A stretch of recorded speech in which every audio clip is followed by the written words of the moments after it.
Good morning, good morning.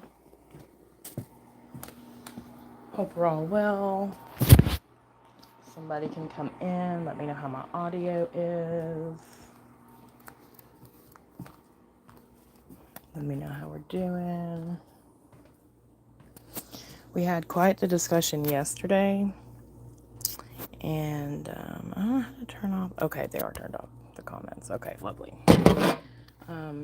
We had quite a good discussion yesterday, and I just wanted to dive in a little deeper. What I did was I actually went and had a little chat, if you will, with not ChatGPT, but Gemini, Google's version, right? Barbie, hello, darling. Good morning, love. Hope you're doing so well. I found that yesterday, which was my fear, right, was that indeed more information was going to be spread in the chat. Can you hear me all right, darling? Do let me know. More misinformation, intentional disinformation, either way you want to look at it, was being spread, and kind of this idea that this is all Trump's fault, that Trump could somehow magically do this or do that to magically end it. Audio is perfect. Thank you, dear. Thank you so much. So good to see you. Is being continued, right? The perforation of the lies that are like somehow magically Donald Trump could just wave a magic wand in the shutdown because of course he's always to blame for everything, right? So I wanted to go. I literally went into my Gemini, gave it very specific prompts. I think also you have to keep in mind when using any type of AI that your prompts for said AI have a whole lot to do with the answers that you get, right? So I literally prompted it. My very first prompt was like, explain like I'm five in very simple terms. Why is the government shut down? Right? That's where I started. They are. Right. Completely correct, Barbie. And that's kind of what I explained yesterday. And oh, I forgot to put it in the description. I have the clip, the two clips that I was talking about yesterday, where one of the congressmen says, yes, it's our only leverage to use to pass these policies that we need desperately for Americans.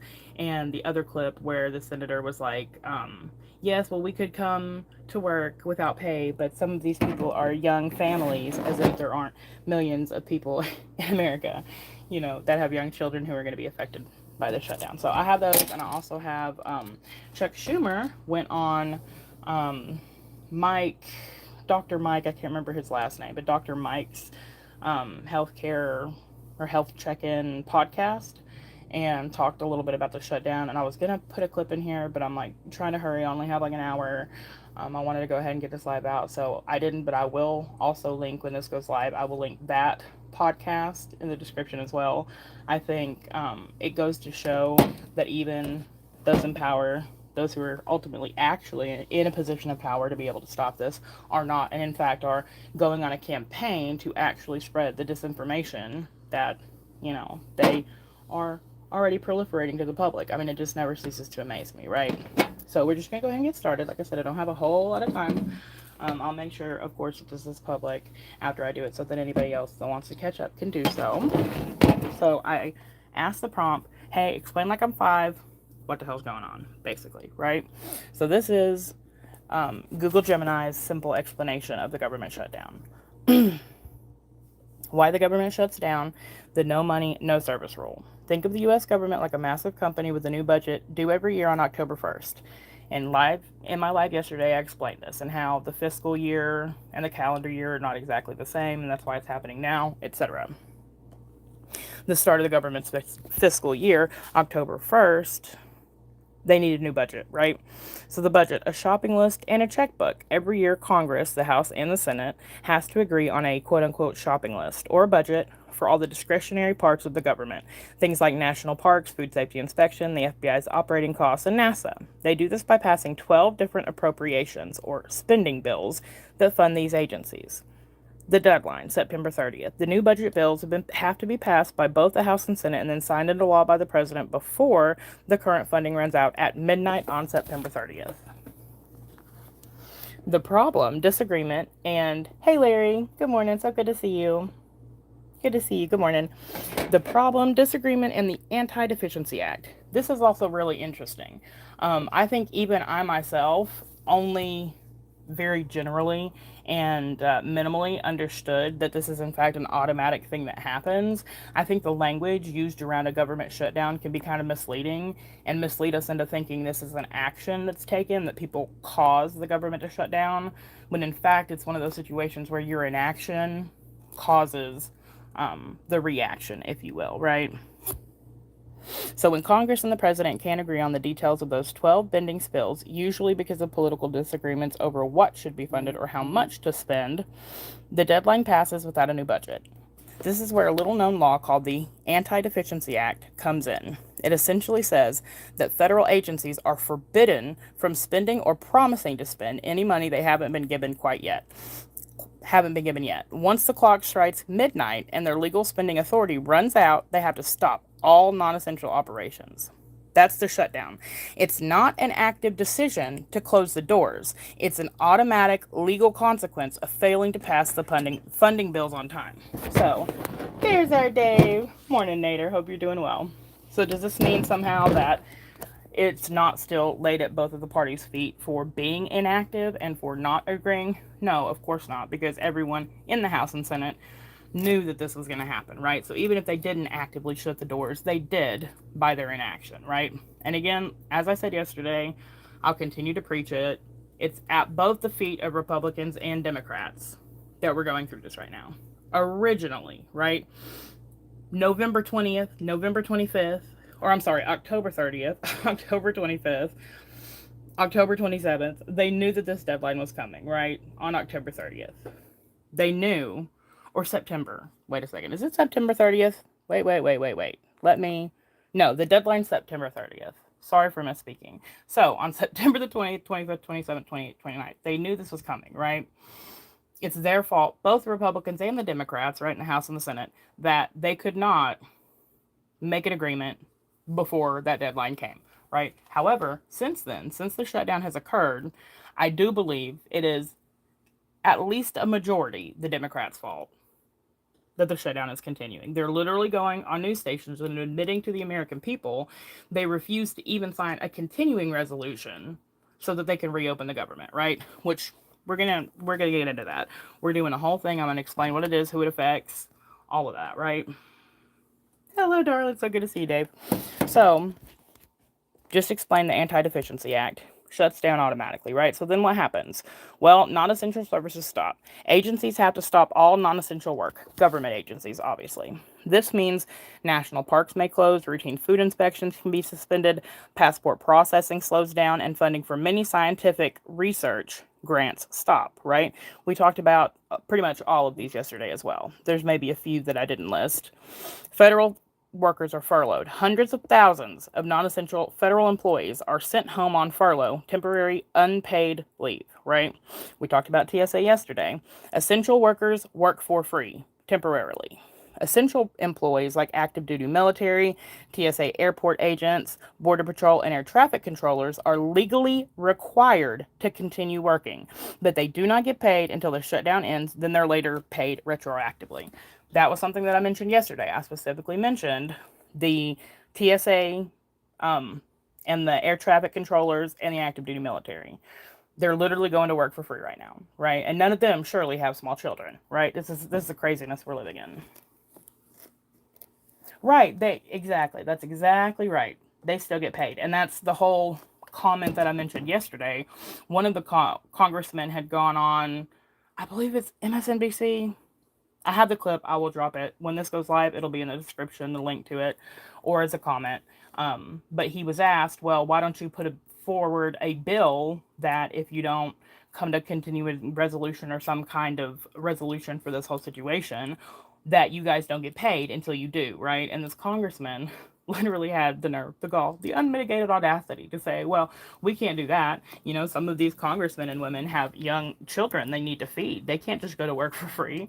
And the audacity is hundreds of thousands of Americans are going through that right now. What you say, the congressmen who likely make a hell of a lot more than all of these people we just mentioned, right? Military, TSA, etc.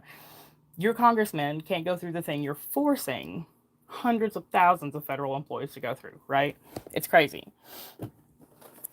So there's that entire part of it, right? It's the whole hypocrisy. It's just a thing. So that here's the whole key, right? How to open back up. The government needs the same thing to reopen it needed to stay open in the first place. A bill that authorizes spending. There are two main ways to achieve this. The full year budget. Now, it's a little we'll see if it happens. The ideal way to open the government is for all sides to agree on and pass the 12 original appropriation bills for the rest of the fiscal year. Since the political sticking points that cause the shutdown are usually tied up in these bills, this can, however, be the hardest solution to achieve. And it likely this will not happen, right? Historically, when this has happened, it's been a CR or continuing resolution that has opened us back up. So, the quick fix. A continuing resolution or CR. This is what I told you about yesterday. The most common way to shut down to the most common way shutdowns end is with a continuing resolution or CR.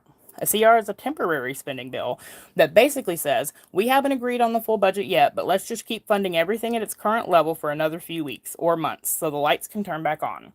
This is what I explained yesterday. How, one moment.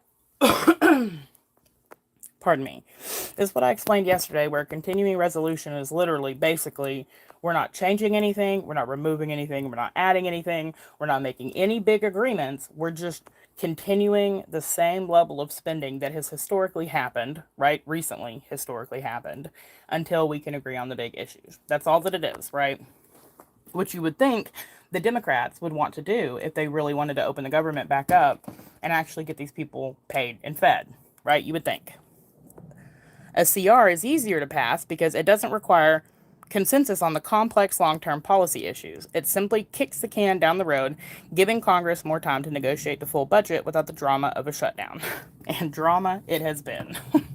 The bottom line, the government only reopens when the House, the Senate, and the President agree on any single bill, either a full budget or a temporary CR, to authorize federal spending again. Until that bill is signed into law, the doors stay locked.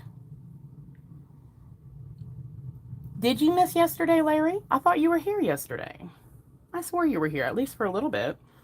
Maybe I'm losing my mind. They are enjoying doing this, Barbie says. This is the first time they've had any leverage. They blatantly said so. They did say so, literally. I think they'd like to carry on through the holidays. I really stick it to those that voted for Trump. Yeah, oh yeah. In fact, there was a hot mic somewhere. I don't know if it was like in the Congress. I don't know if it was like a reporter had caught it, but I can't 100% confirm the source yet. It was something that I saw on shorts. But supposedly, let me say that, supposedly a congresswoman was caught basically saying, well, they get what they voted for, and here we have a president that can't bring people together, so I guess they're uncomfortable because of him, right? Which sucks because you saw us maybe when Biden was president poking fun at him or maybe saying he wasn't doing a great job, but certainly you didn't see anyone, at least that I know, anecdotally, or ever saw in the media, actually wishing for him to do a bad job, because that would make all the American people suffer, right? And that's typically the difference between the left and the right, at least in my personal experience. So here's a breakdown of the core political issues causing the current deadlock. The political standoff. Two sides, two demands. The current fight is essentially a disagreement over what should be included in the short-term fix, the continuing resolution or CR. Each side is using the threat of a prolonged shutdown to force the other to accept a policy they strongly oppose. The Democrats' core demand, health care subsidies. Democrats are making the reopening of the government conditional on extending key health care funding. Their main point is to prevent a major immediate increase in cost for millions of Americans. This is what our new friend who came in yesterday, who I called 117, was speaking about yesterday, right? Exactly, Dave. Yep, and Barbie, I agree. Fully agree. This is what we were talking about yesterday, and Mr. 117 or Mrs. They never did tell me, was saying that, it would double or triple all of our healthcare premiums if they just, signed a new CR, right? Although that's a little bit disingenuous because if it's just a continuing resolution, it's not going to affect anything really in the long term, right? So long as it doesn't dip too far into the fiscal year. If it was to be more than a quarter, aka 3 months, then it could long term affect it. If we have to go through any part of a fiscal year, basically, that's not like 4 to 6 weeks. Any real part of a fiscal year, there will have to be new healthcare bills that are passed, or it absolutely will rise these premiums because the continuing resolution is only ever a temporary solution in the first place. But for this person to claim that it would immediately affect our premiums is completely disingenuous. It could down the line if we just keep kicking the can. It absolutely could. I won't deny that. But to say that the moment that they reach an agreement just to open the doors back up will cost us all is completely a lie. That's not the case at all.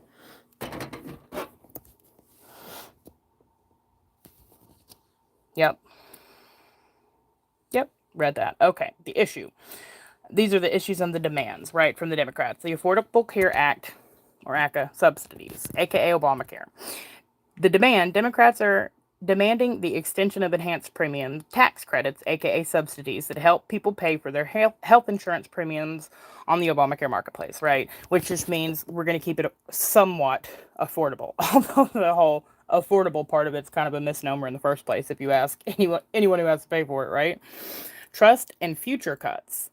The demand is they want assurances, the Democrats, against the administration's ability to arbitrarily cut or redirect money that Congress has already approved. This, once again, right, it harkens back to the issues that the Republicans have a problem with, right? It's a lot of the language in these bills that they are struggling with, not because the language automatically says we're going to push any type of wokeness, whether it's trans ideology and gender care for minors, whether it's illegal immigrants being treated, whatever it might be. It might not explicitly state that, but if history is any hint of what will happen in the future, which it is, history is the best indicator of the future, right? We know that there are ways they can use this language the way that it's already written to find loopholes in these bills to be able to do these things that we don't agree with. Bob, hello, darling. I haven't seen you in forever. Love you so much. So glad to see you. That after the first year, premiums are going to change a lot. Well, probably so. See, the whole thing with Obamacare, the Affordable Care Act, it was never great to start with. That's one. Number two, it was never ever meant to be permanent, right? Even the administration at the time said that the Affordable Care Act was meant to be temporary, right? I think Obama was quoted as saying 5 to 7 years, 10 years max. I believe. I could be wrong on those numbers, but he said something between 5 and 10 years. That was the goal, to just get the Americans through what he thought were going to be some of the worst times coming up, right? Hardest times. Little did he know, worst times were coming, right? So there was that. It was never perfect. It was never meant to be forever. And as we see, it's not made our marketplace very competitive and innovation leaning, right? Privatized insurance and competitive insurance marketplace, it forces many things that the Democrats say that they want, they claim that they want, but their actions aren't showing it, right? When we have things like the Affordable Care Act, you see the trickle down effect from macro to micro, right? You see the fact that if anybody's ever actually had any type of Obamacare, much also like state insurance, right, like Medicaid and Medicare, it's very similar. You have trouble finding your doctors. Supposedly you keep your doctor. Supposedly it didn't matter if you had existing conditions. We know all that is bullshit at this point because we've seen it play out in real life, right? Not to mention the fact that when you pay these premiums and these doctors are forced by the federal government, they're forced to accept either less money for things or drive down their drug prices or accept patients from this insurance because it's federal insurance, whatever the case may be. You're forcing doctors, other insurance companies, pharmacies, pill manufacturers, all of these people to work under a certain condition that you're setting that's limiting their ability to grow and make money. Because let's be really honest, it sucks. Big pharma, huge pharma is like robbing us. They don't want to cure us. A cured patient is a lost customer. I get all that. But the whole cyclical cycle continues by money, right? We're never going to find a cure for cancer. We're never going to get a cure for Alzheimer's. We're never going to eradicate some of these diseases that should have been eradicated decades ago if we cannot encourage people by funding, by grants, and by privatized insurance dollars to be competitive and fund them in this research, right? A lot of people don't understand that. So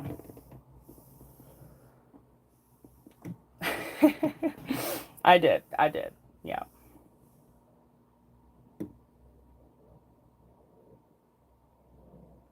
Never heard of the government secret bank for the rich. Which one do you mean? I know many ways the rich hide their money. Thank you, Barbie. I try. That's exactly right. That's exactly right, Barbie. Exactly right. Oh, I didn't realize Ron was live. Oh, I feel so bad now. I just accidentally scrolled up. But yeah, eliminating the middle class is exactly their goal, right? I can tell you some personal anecdotal experiences, but let me just say they're getting pretty close at doing a good job, and it's very sad. So yeah, that's their goals, supposedly, right? The Republicans' core demand: clean funding and spending cuts. Republicans argue the immediate goal is simply to reopen the government with a clean CR, meaning a temporary bill that only provides funding and includes no new policy changes, like the healthcare extension. They want to negotiate new policies later, which is exactly what I said yesterday. This is exactly what I'm explaining, right? So the issue, clean CR. Pass a continuing resolution that only funds the government through a short period, like mid-November. This is what I was saying, 4 to 6 weeks, possibly at most, because later, if we didn't get a new bill, it would affect us, right? It would not in the short term. That's completely a lie if people tell you that. At current spending levels and include none of the Democrats' demands. Spending level and immigration. They generally want lower overall spending and often use budget negotiations to put for cuts to programs they oppose, like specific foreign aid or DEI programs. And they are currently resisting any funding that could be used for health care for undocumented immigrants. Yes. Yes, and yes. We absolutely are. Like, why people want to demonize us for that is absolutely crazy, right? It's insanity. First of all, there should be absolutely no health care benefits, as in actual, Medicare, Medicaid, not to mention food stamps and all of that, but actual state or federally funded insurance going to illegal immigrants, period. They should be getting none of our subsidies, tax credits, absolutely none of our community programs or our social or welfare programs, period. End of story. Hate me for it if you want. Call me names if you'd like. I really don't give a damn. At this point, I'm far past giving a shit what anybody wants to call me or think of me for it. The whole reason, the main reason, a lot of people, even people who don't particularly like Trump, voted for Trump, is because a lot of people are sick and tired of seeing American citizens put last, right? Here in America. Absolutely sick and tired of it. He promoted an America First agenda, and this upset a whole lot of the wokies because they think we should have our little American fingers in every pie across the world and fight in everybody's wars and solve everybody's problems, right? We say no, no more. We need to solve our problems first here at home before we worry about playing Captain Save-A-Ho with the rest of the world. And I feel like that's more than fair. I feel like it's more than fair. The shutdown is a smokescreen. While all this is going on, they're dismantling the branch to investigate said bank internally from top to bottom so they have free reign. Well, yeah, you know what, Dave? That's not hard for me to believe. I have been saying that this is very likely a distraction from something bigger and even scarier. Because every time something like this happens, we get something bigger and scarier. And I don't just mean a government shutdown generally. I mean anything big that captures the attention of the entire country. Charlie Kirk's death is very unfortunately an example of this because what else happened on September 10th?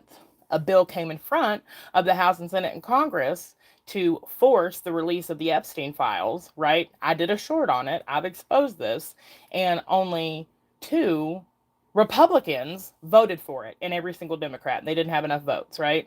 I'm not happy about it. That's shady and it's wrong and it's shitty. But hardly anyone heard about it because of Charlie Kirk's death. And love him. We should all be spreading love. We should all be covering it and talking about it.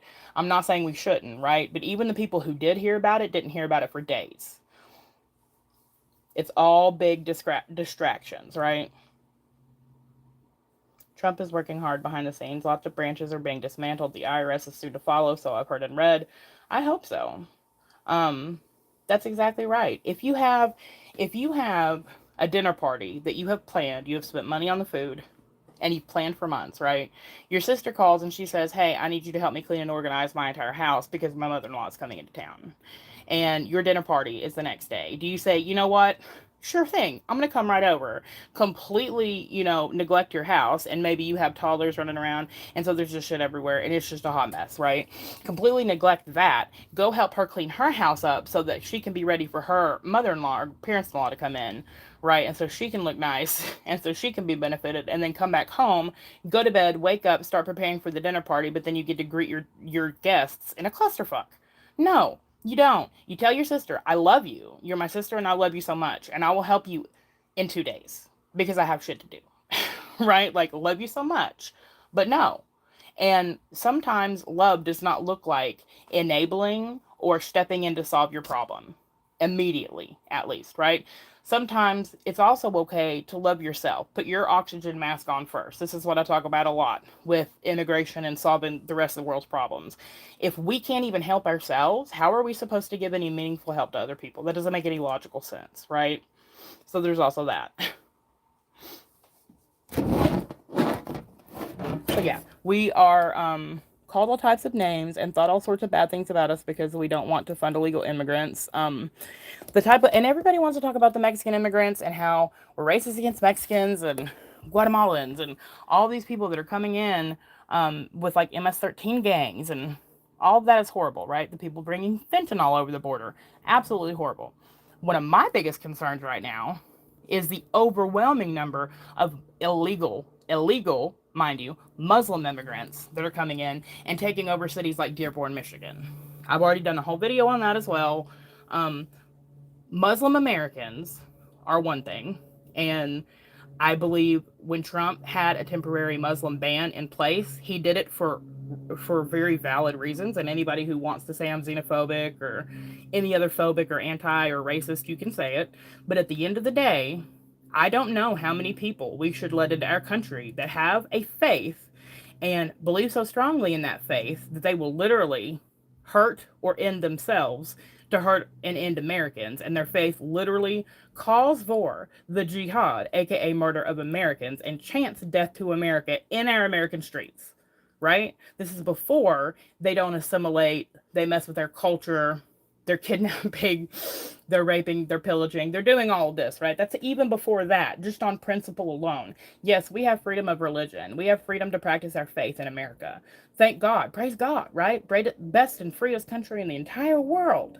However, that right is for American citizens, and people can hate me for it if they want. It is what it is, right?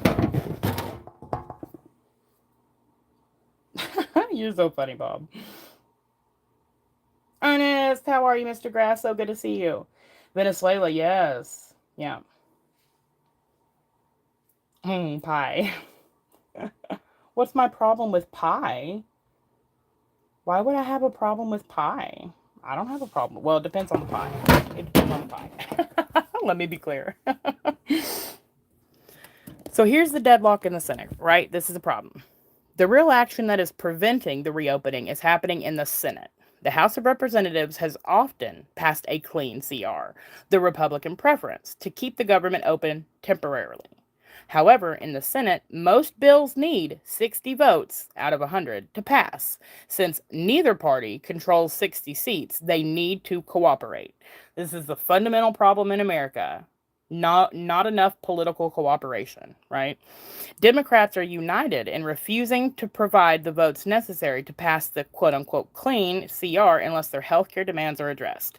They see this moment as their best or only leverage to protect those subsidies before they expire. So, literally, Google Gemini, probably the most absolutely woke AI companion or technology chatbot out here, is literally saying the quiet part out loud as well, because it's going off of videos and news articles that have covered the fact that several Democrats have used that language. They're using the American people as their leverage to get what they believe is right, which is crazy. Penis? Oh, okay then. There's that. Yes. Yeah. Absolutely, Barbie. That's a big thing that's happening. Like, a lot of people are all over social media. Like, if you don't fix this shit, we're going to go in and we're going to steal and we're going to do this and we're going to loot and we're going to. I'm like, are you kidding me right now? Literally documenting their crimes in real time. literally, right? And it's the insanity. This is exactly why. And how many of those people, let's be real, here it comes, y'all better get ready. How many of those people do you see that are, let's just say, that look conservative? Let's just leave it really nice. Let's be really nice. How many of the people that you see making those videos do you truly believe hold conservative values? I'll wait. This is exactly the problem with the left. They act like calcitrant toddlers, right? They truly do. If they don't get their way, they moan and groan and bitch and whine and pitch a fit. Or, on the opposite end of the scale, they literally commit violence to get what they want, right? My children at 4 and 5 don't act that way. That's saying a lot for one side of our political parties here in America. It's saying a lot. Yeah, exactly. And people get real upset about it. I'm like, I'm telling you the truth. I'm telling you what we're seeing, right? Bob, you're literally my favorite troll of all time. I hope you know that. You're a good troll. You're going to be here forever. The entitlement is so unreal. And let's be really honest. Let's be real with each other right now. How many of these people are people of color? Are we ready for this conversation, or am I going too far? This is another problem in America that Charlie Kirk talked about, that Michael Knowles has talked about, that Steven Crowder's talked about, even Officer Tatum and other black creators have talked about, right? Our friend Cho talks about. Let's be so for real right now, right? These black, Haitian, other people of color, Mexican, Cuban, whatever they may be, these people of color in America have become entitled by generations, all right, at least a generation, this generation, of people telling them they're victims, right, to treat the government, the police, anyone in power as if they are oppressors, and to believe they are somehow still in the year of our Lord 2025 an oppressed class, that they believe that they have to riot, loot, steal to take what's quote unquote theirs, right? Let's just be real for real right now. And everybody, I'm sure that might get clipped. People are going to tell me I'm racist. I get that comment all the time. And I don't believe, and I'm not going to go, oh, I have a black friend. I mean, I feel like everybody in here knows me and knows my heart, right? And I don't believe the friends that I have that might fit into those categories would agree with that at all, right? I certainly do not condone any type of racism or hatred at all, period. But what I do have are two eyes to see and two ears to hear, right? And I do see that there is a certain class of America, not class, a certain subgroup, if you will, in America, right? A certain political class or political persuasion in America that tends to believe that somehow they're being victimized by a government that most of the time literally supports them. And that not only are they entitled to all of this free food and all these free benefits, but if they don't in fact get all of these free things, that they are somehow entitled to go into a grocery store, right? Take the food out of somebody else's mouth by stealing it, put workers at risk, right? And we've already seen how many Walmarts and Targets have closed in a lot of these inner cities where the George Floyd riots happened and other big riots have happened and there's been looting, right? And they've already said theft is up so much we can't make a profit. Even huge companies like Walmart and Target. So, I mean, you're literally risking your local store to even be there by just going in and stealing hundreds of dollars worth of groceries. But of course, they don't care, right? They don't care. The Hodge twins. Yeah, exactly. The Hodge twins are hilarious. They're so funny. And they're so right. All the time, I see them, and it's okay for them to say it, right? Because they're black. They will say, like, oh, I wouldn't mess with that person. Oh, this is exactly why I live in a white neighborhood. Like, what? What? And it's not even the fact that it's about color, because you also have to take into account the fact that most of these people are also liberal, right? And who is the worst for being victimized and making white people the oppressors? That would be the liberal white woman. The Karen is the absolute worst of all of these people, right? Let's be so for real. But we have to be honest. This is exactly how we get divided as Americans, is we are guilted, we are shamed, and we are put on display as a perfect example of political incorrectness or impoliteness, right? To the point where we are like canceled. We're made to feel ashamed. We're made to feel terrible, not for the fact that we actually are hateful in any way, shape, fashion, or form, but because we have two eyes to see and two ears to hear, and because we don't deny reality. Right? These people want us to completely deny reality to get down to their level, which is crazy.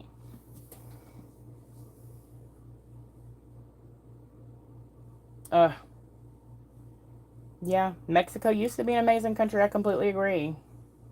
I'm more worried. Bonsai, hi dear, so glad to see you. I'm really more afraid we're going somewhere like Australia or the UK.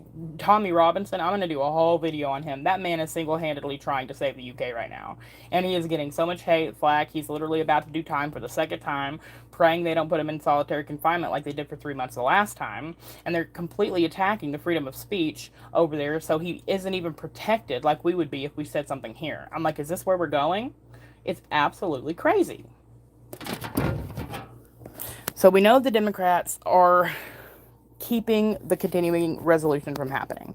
Republicans are united in insisting the healthcare issue must be debated after the government is reopened, arguing that holding federal workers and services hostage is inappropriate. And they're right. Like, what do you mean? They're correct. The result is a classic political stalemate. Neither side is willing to back down because they believe the political cost of losing this policy fight, healthcare cost versus spending control, is greater than the political cost of causing a shutdown. But what about the human cost is my question. Would you like to know more about the economic impact this kind of shutdown has on the country? It asked me when it was done with that prompt, and I said, of course I would. Could you explain to me the micro and macro level impact that it's having on the country? And of course, Gemini said, I sure will. Oh, I know that's right. I know that's right, Dave. Oh, yeah, Bonza. All kinds of crazy stuff's happening over there. And meanwhile, they literally, this is what I was talking about in my Muslim immigrant video that I did, is that over in the UK, they have literally gagged journalists. They sent out the government, the UK government, mind you, the NHS, the National Health is it NHI Institute National Health Services and NHS sent out a memo right to all of the journalists in the UK, and literally, basically, it's a really long memo. It's like 4 pages, but the basic tenet of it is, and Tommy Robinson showed all of it. The basic tenet is you cannot report on any of these crimes committed by the Muslim immigrants or other immigrants, because they have other large immigrant populations as well, that could make it seem like we are denigrating these immigrants, and what ends up, or you will be prosecuted, right? Which ends up meaning that none of these crimes that are happening in the UK are being reported on by the mainstream media, right? Which is horrible, horrific. And then on top of it, if the citizen journalists or independent journalists go to report it, they get in trouble as well because they don't have the freedom of speech there anymore, right? Meanwhile, there are TikTok videos coming out of 2 women and 1 man literally running down the street half naked or fully naked after being raped by gangs of violent immigrants. There's been 3 separate videos of this occurring in the UK that have been exposed, and the media won't even report on it, right? It's absolute insanity. Just insanity.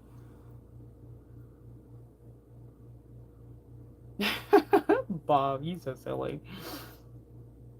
Well, I guess Cho would be Blasian. He's only one of my black friends, so he's.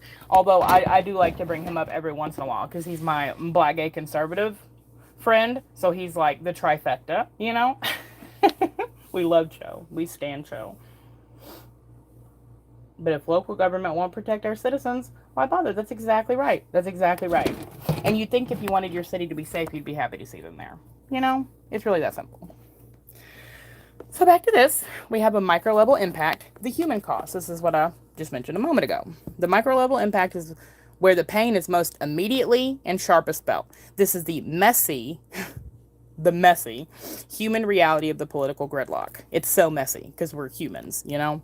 The federal workforce crisis. No paychecks. Hundreds of thousands of furloughed employees are instantly without a paycheck. They still have to pay rent, mortgages, bills, forcing many to take out loans, dip into savings, or find temporary second jobs like driving for a rideshare app just to survive. working for free. Hundreds of thousands of essential employees like TSA agents, air traffic control, border patrol agents, etc., must continue to show up for work, but their paychecks are delayed. Imagine showing up every day to a high stress, life critical job knowing your bank account is empty. Amen, right? Low morale. The loss of pay and the perception that their work is being treated as a political bargaining chip severely damages morale across the entire federal workforce. This can drive experienced workers to leave, creating long term staffing shortages. Disruption to daily life and business. Small businesses and contractors. Many small businesses rely on federal contracts for their income. When the government shuts down, these contracts and payments are immediately frozen. For a small contractor, a few weeks without the payment could mean bankruptcy. Delayed services. Citizens who need federal services are stuck. Housing, processing for federally backed home loans like FHA loans can slow or stop completely. Food security. Programs like SNAP, food stamps, or WIC, women, infants, and children, face funding uncertainty, potentially delaying or stopping benefits for the most vulnerable. And they have already come out and said that that basically food stamps and WIC are done for now. November cannot be financed with what they have left, which, I mean, I'm not even going to get into the fact that they're supposed to take from us and then redistribute it, and then it's missing, and then whatever. We're literally only spending money after we receive it, which is crazy for America. Travel and safety. While air traffic control and TSA still work, reduced staffing at agencies like the FDA can slow food and drug inspections, and a lack of maintenance at closed national parks can lead to damage and safety concerns. Delayed economic data. This is an interesting cost of this shutdown I had not even thought about, truth be told. Key economic reports, like unemployment and inflation data from federal agencies, are suspended. Businesses, investors, and the Federal Reserve are forced to make decisions in the dark, quote unquote, increasing uncertainty. Which isn't great, right? We want to be able to understand that when we're looking forward, like we're looking for statistics, we're trying to gain information from these government programs and government oversight committees that are supposed to give us real time data and information, that we're going to be able to rely on it, right? And if they're shut down, we obviously cannot. I know, I'm sorry. Miss Rainey, hi! How are you, Miss Rainey? So good to see you. I know, it is hard. I am so sorry. I literally have it pulled up on another phone because it's hard for me as well. Yeah, yeah. Bob is a good asshole. We love Bob. Do you hear that sound? That's the fan. Yeah, you heard it today. You didn't hear it yesterday when I was using the mic. That's so funny. Well, we really like you, Bob. You better stay around. That is, for the record, though, why I tried to cut off a lot of these screenshots that I took and leave a little black spot at the bottom, is because it's loud on. Oh, okay. Sorry about that. I didn't think you'd be able to hear it. I'm so sorry. It's off. I was thinking about the chat when I did that. I'm so sorry. I wonder why it was so loud today. Okay, it doesn't matter. It's off. I'm sorry. We're done with it. Okay, so we're going to the macro level impact. The macro impact of a short shutdown, a few days, is usually minimal, but a long shutdown, several weeks, causes a noticeable drag on the national economy. Slow down of GDP growth, the loss. Economists estimate that for every week the government is shut down, the nation's gross domestic product, or GDP, the total value of goods and services produced drops. The permanent hit, while the last spending from missed paychecks is mostly recovered when Congress eventually approves back pay, the actual work that didn't get done, lost productivity, delayed permits, forgone economic activity, etc., is gone forever. This is a permanent loss to the economy. Example, the Congressional Budget Office, CBO, estimated that the 35-day shutdown in 2018 to 2019 permanently reduced the overall level of the GDP by billions of dollars. And we're already on track to have a shutdown longer than that. Already. Isn't that a little bit crazy and scary? It is for me anyway. No, they are not. Are you serious, Bonsai?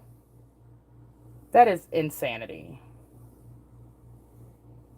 Oh, okay, good. Dave is from California, so he can tell you, we love Dave and we love Bob. He can tell you the truth of California's fuckery. And that's also true too, bonsai, right? It's too big and too powerful, and I'm not in love with it. I totally agree with you. Totally agree with you.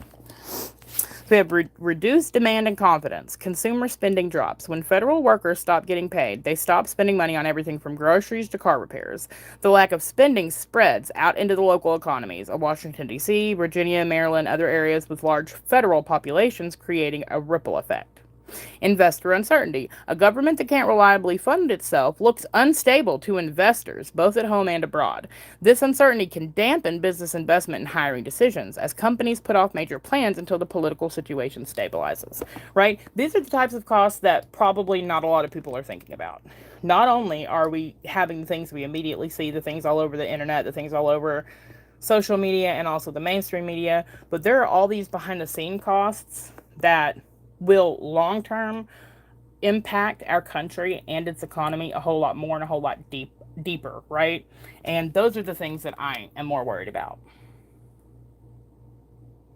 Oh, here's 117. We were just talking about you.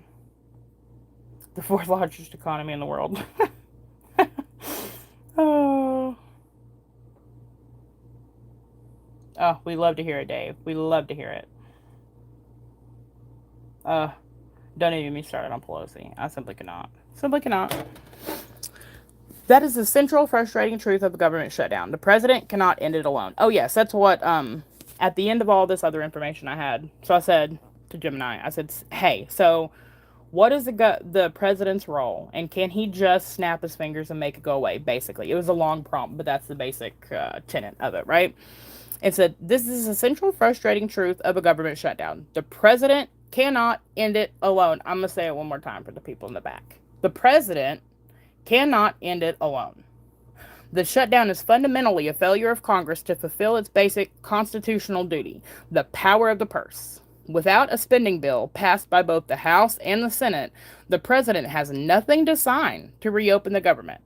However, the president's role is far from passive. They hold immense influence over the process, both legally and politically. And this is the thing: the House and Senate has accused Donald Trump more than once of trying to take away the quote unquote power of the purse. Yet here we are, and we need them to fulfill their role and hold the power of the purse for him to even help Americans, right?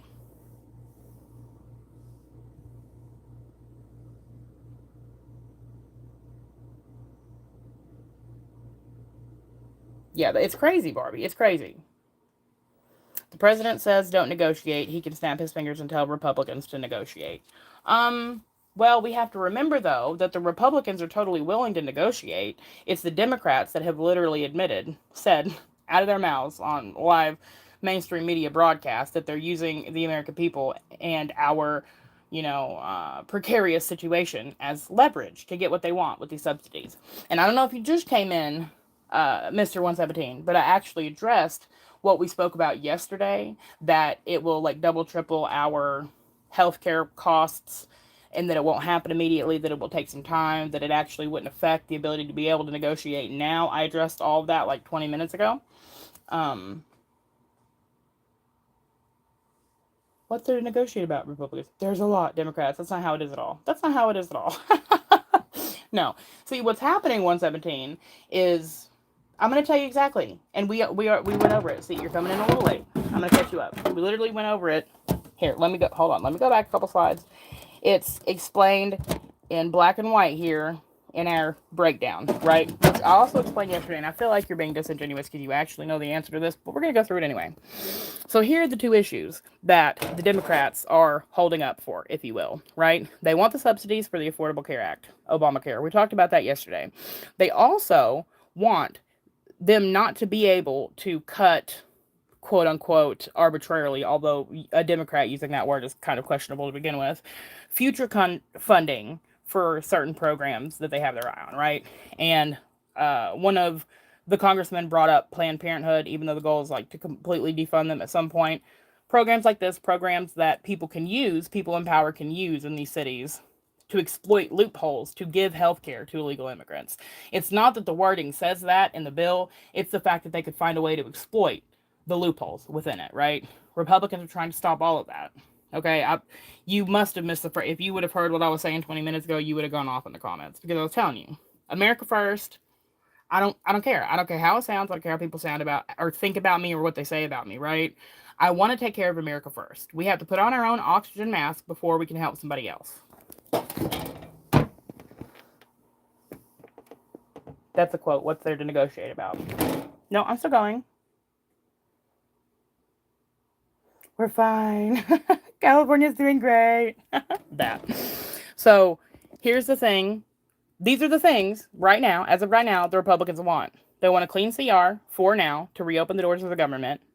And they want to decrease spending and make sure that none of these bills that they want to add, as in the Democrats, are going to be able to be exploited by Democratic mayors in cities, not on a federal level, on a state level, to be able to give funding to illegal immigrants or healthcare access or um, welfare programs, which has been happening. All of the Democrats can absolutely deny it if they want to, but it's absolutely been happening for many years, and it's been documented. You can go to whitehouse.gov and look at all of their facts.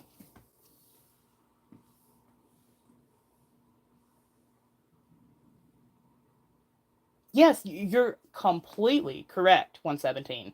And has the fact that it's illegal ever stopped them before? Is the question. Because the answer is no. Well, welcome back. I'm glad that you came back to see us again, 117. Glad to see you. That's exactly my point, Barbie. It's never stopped them before. When has the law ever stopped the people in power from doing what they want when they're in power, right? Absolutely crazy. Crazy how that works.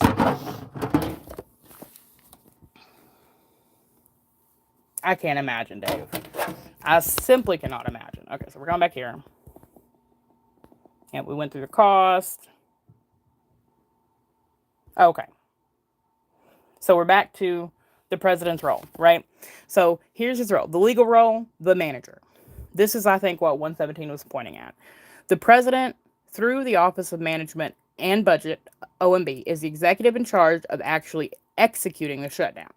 Determining essential versus furloughed. The administration has the authority to decide which federal employees are accepted, as in they're an exception, essential and must work without pay, and which are furloughed, sent home without pay. This is where the president's priorities can be seen, as different administrations have made different calls on which services are critical. Interesting. Controlling funds. The administration can use limited legal tools and existing funds to try to keep certain high profile services running, like using park fees to keep national parks open or tapping into contingency funds. However, it didn't say this. I'm going to tell you. I saw several press conferences of last night and this morning. We were talking about how there are emergency funds that he could use, for example, for a month of SNAP. Well, turns out when they and did the math, there's not enough in these emergency funds, any of them individually at least, for him to actually fund one full month of SNAP benefits for Americans. It would be too much, and he doesn't have enough money, which is crazy, right? And for that money also to need to be going to where it's allocated to, because a lot of that money, even if it's an emergency fund, is an allocated emergency fund. It's still allocated for our troops or our this or our that, right?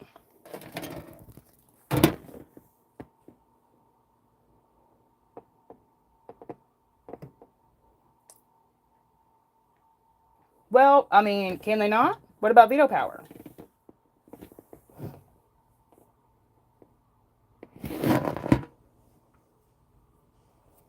And that's what the president wants to do, to take money and spend it allocated by Congress, which should be really anxiety provoking for everyone because it's bypassing elected leaders. How so, 117? I'm not saying you're lying. I just don't know in what context you mean. If you could make that a little more clear.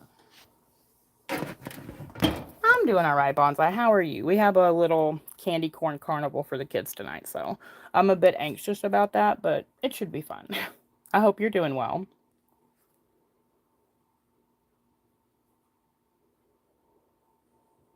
Oh, and then there's executive action. That's the last one. A president can try to use the shutdown as an opportunity to implement their agenda, such as threatening permanent layoffs, known as reduction in force, or RIF, in agencies they disagree with. This is a highly aggressive legal maneuver that can and often is challenged in court. Okay, so these are basically broken down, negotiator. As the only person who can sign the final bill, the president is a critical part of the negotiation. They can call leadership to the White House to broker a deal, or they can refuse to meet, which freezes negotiations entirely. And here was what I just brought up to 117, veto threat. If Congress passes a funding bill the president dislikes, e.g., one that includes a policy rider they oppose, the threat of a veto can force Congress back to the drawing board. The bully pulpit. The president can use the media and public opinion to try to sway the narrative, assigning blame for the shutdown to Congress, either the majority or minority party. This public pressure can be the ultimate force that compels lawmakers to compromise. Interesting that they mention that, isn't it? Very interesting.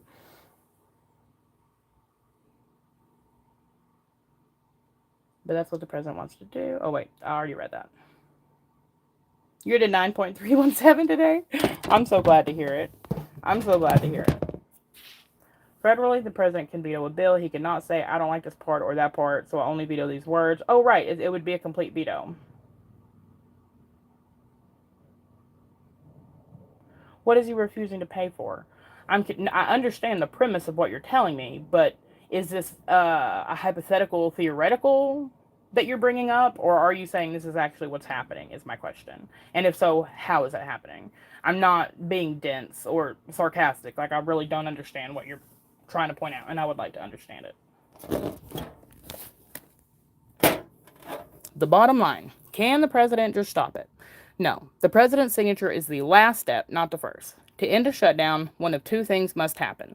Congress passes a spending bill or continuing resolution the president is willing to sign. Congress passes a spending bill with a veto-proof majority, 2/3 in both the House and Senate, overriding the president's opposition. This is almost impossible in today's polarized climate. Yeah, I don't see that happening. Right now, the president is acting as a political anchor, demanding Congress send a clean bill that meets the Republican objective before he will sign it. By doing so, he is directly participating in the deadlock. I think you can definitely see which side Google leans on in their language, which is interesting, right? Very interesting. And this is the last of my Google Gemini conversation. So maybe you guys have likewise learned some things with me. Hold on, let me do a random one. Random. Let me just do a sheet. Oh no, wait, that's not gonna work. If you'll give me 2 seconds, I'm actually trying to do something for you guys. Just 1 second. 1 second. Create. Let me see. Document. Perfect. This will make it easier in the chat while I've still got. I can't unshare my screen because I'm on my mobile. I'm not on. There we go. Bam. I'm not on a laptop or my PC, so I can't unshare my screen with you guys. It's like we're done now.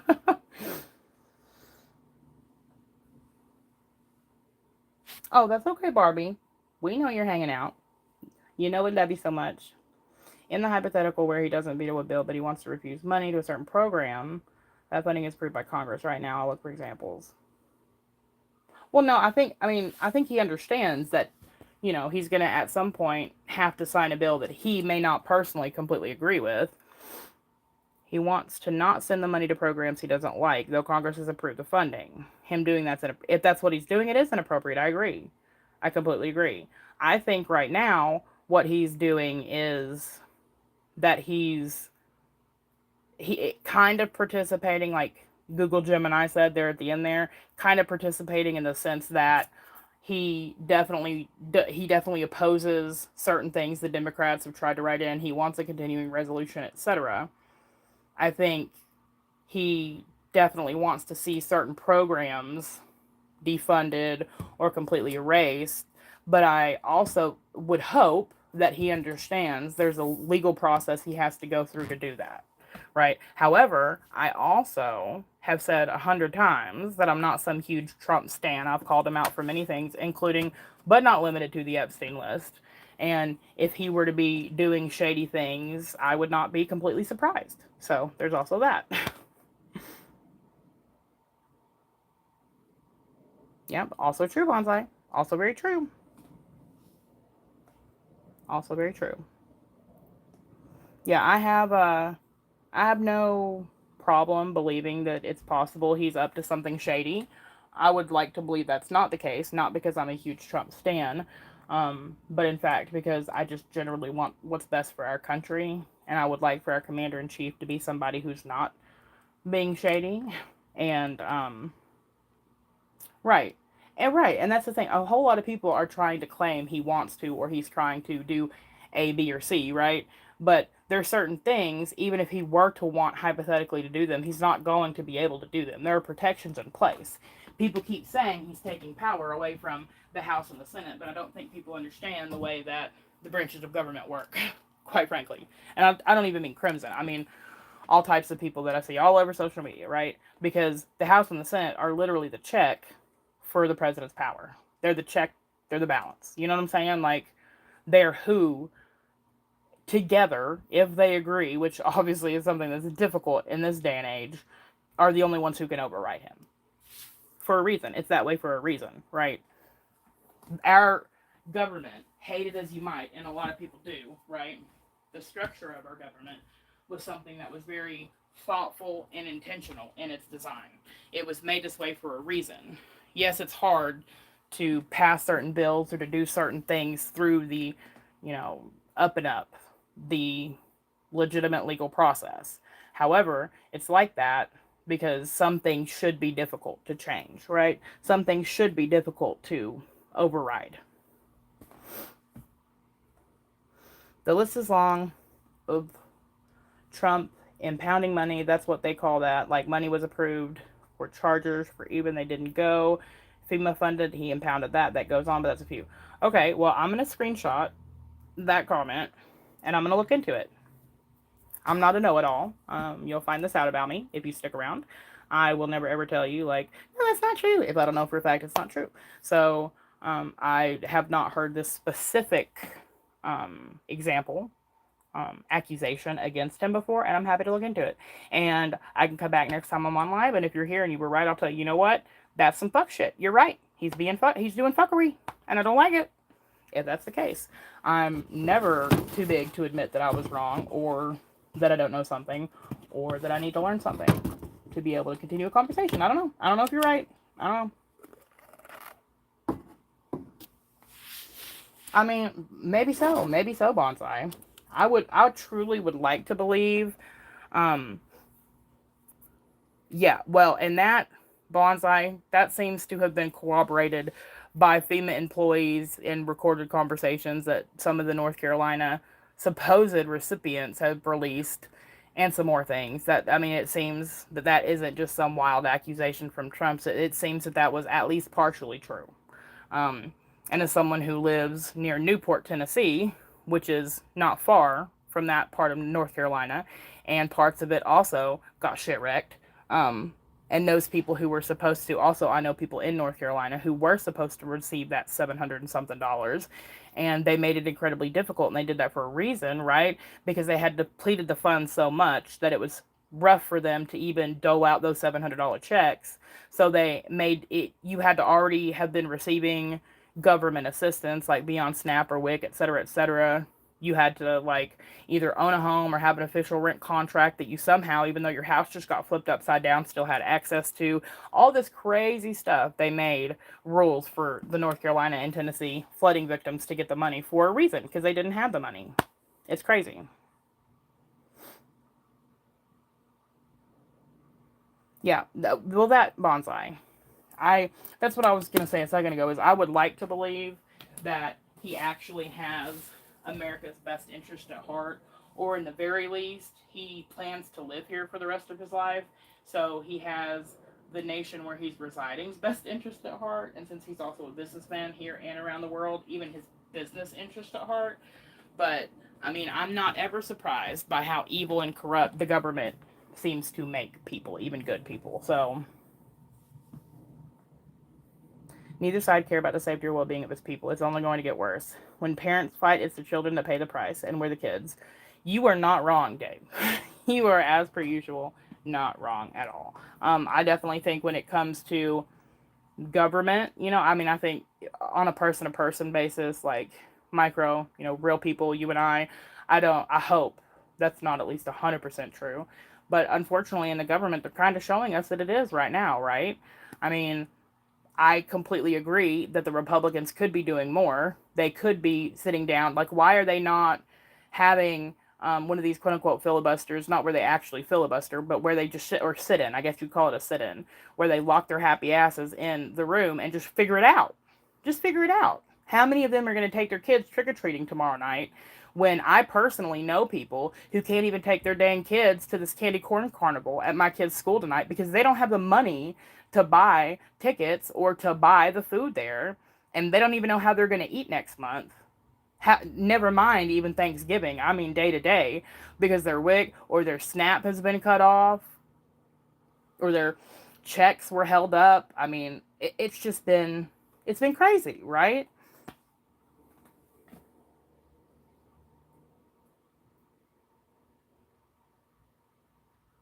Yeah, that's also true, Barbie. You also bring up a good point.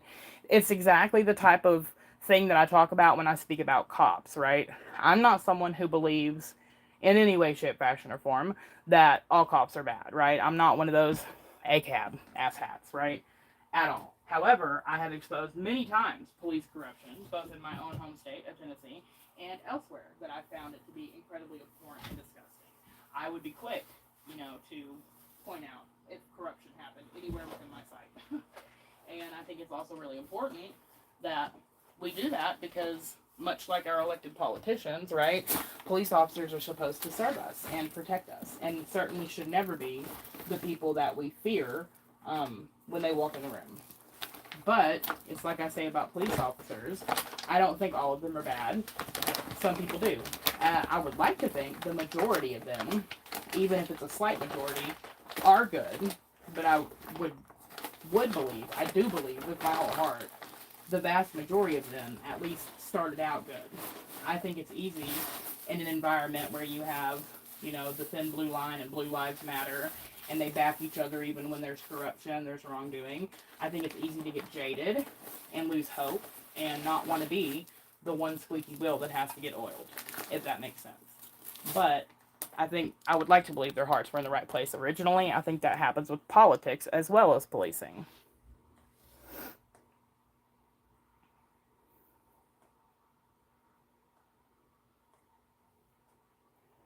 Yeah, you're right. The people really in charge, Dave, just want to see us further apart.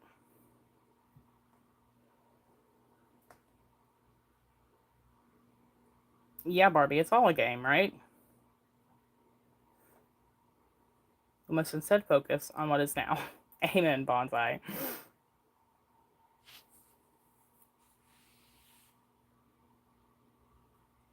Well, we can surely believe rooters, right? It's not. Look, literally, who was it in Biden's administration? Was it the head of FEMA that said that? The head of FEMA herself said that. Herself? Was it the lady that said it on the national news?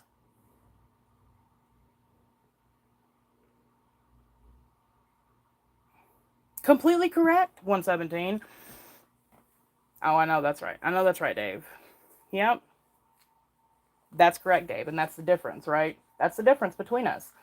But 117 is completely right. And it's like I've said for weeks, ever since Charlie Kirk died, I used to be a lot more passionate about these issues and about quickly telling people where they could take their disagreement and shove it, right? Mm-hmm. More so comedically than anything, but that's just mostly how I honestly felt. But ever since Charlie Kirk has passed, and he was a big inspiration. I mean, I think he was amazing. Ever since he passed, I have been actually intentionally trying, and I've said so on my channel more than once, to be somewhat a voice of reason. Because I'm also, like I told you yesterday, I was a lifelong Democrat before the last 6 or 7 years, right?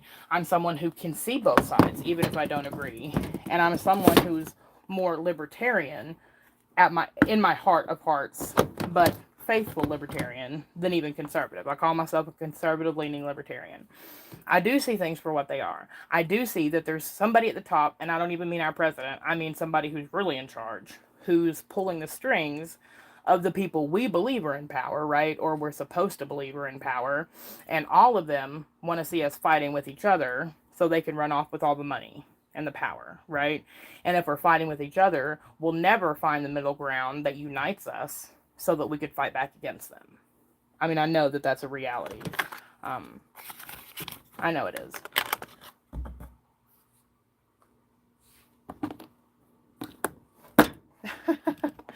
You were okay.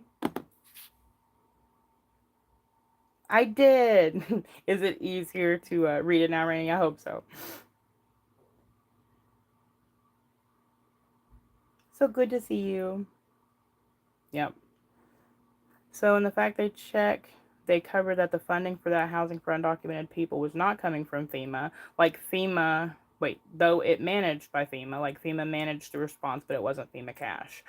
Okay, well, you know what? Here, I will also screenshot this, and I will double check that. Like I said, I'm someone who's come out before and said, you know what, I was wrong about this. This is the real information. I want to be telling you guys real information. That's why I try so hard to actually do my research and have links in my description and have things you guys can go and look at with your own eyes and read it for yourselves.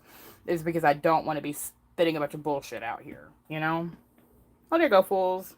He said, I have FEMA cash. I can't with you. I'm going to look into that. Thank you, 117, for bringing up those two issues.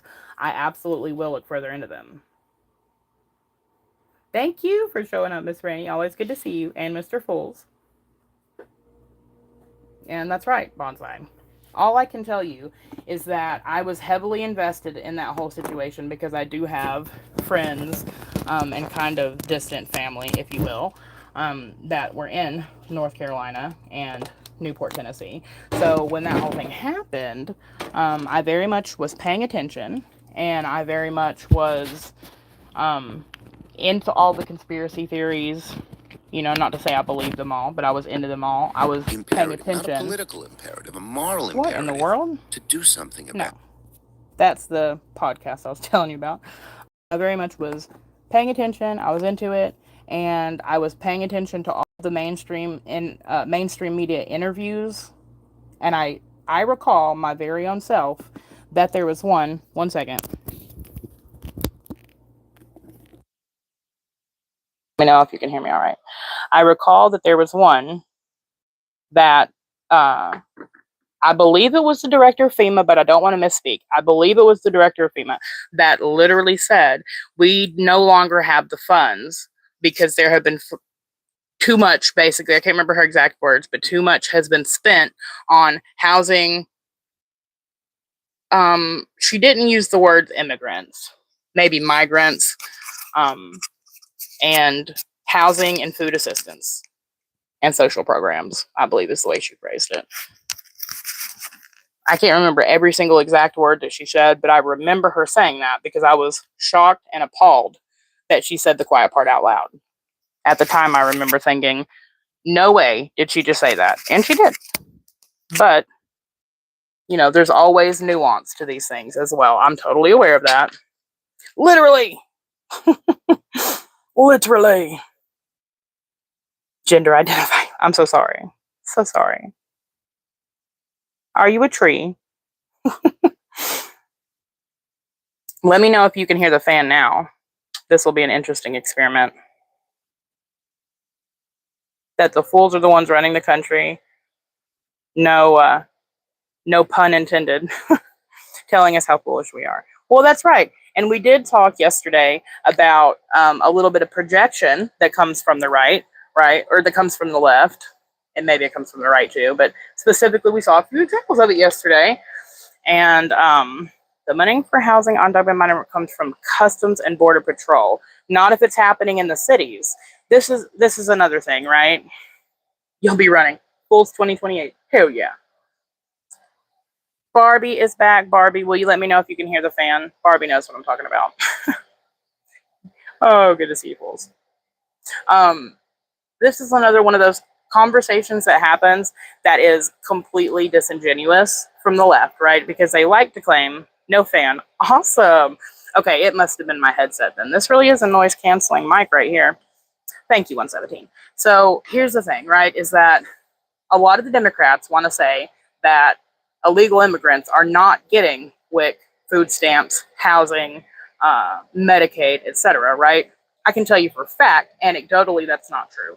I know people who are 100% illegal. They are here undocumented and have families. And there are 3 families I can think of just right off the top of my head that receive TennCare, which is our version of Medicaid, right? Our state insurance, food stamps, and or WIC, depending on the age of their children.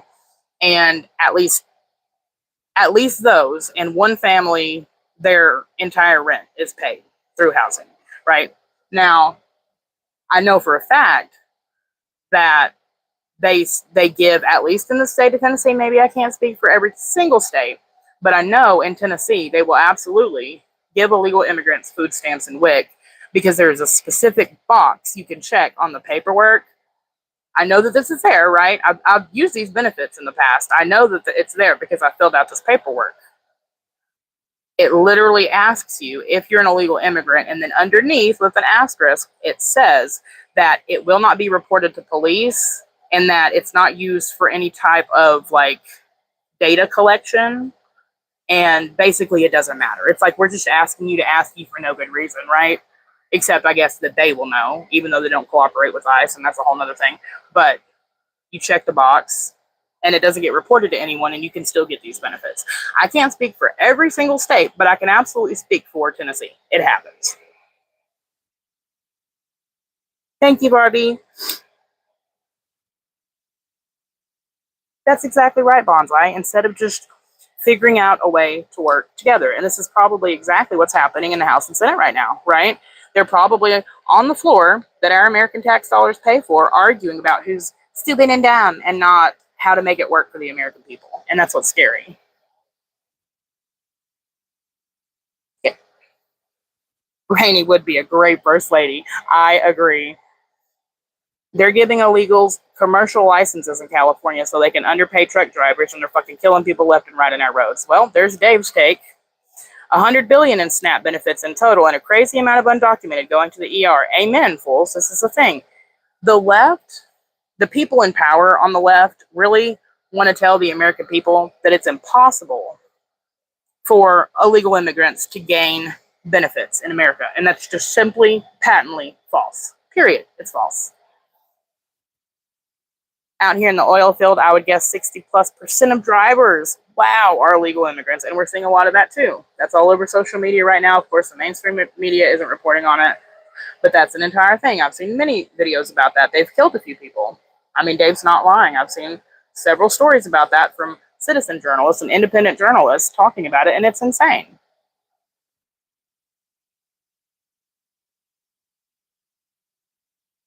And we also have to take into account when we're specifically talking about the Helene tragedy, and this is something I talked about on a weather stream a while ago, the impact from Helene was absolutely historical and unprecedented, right?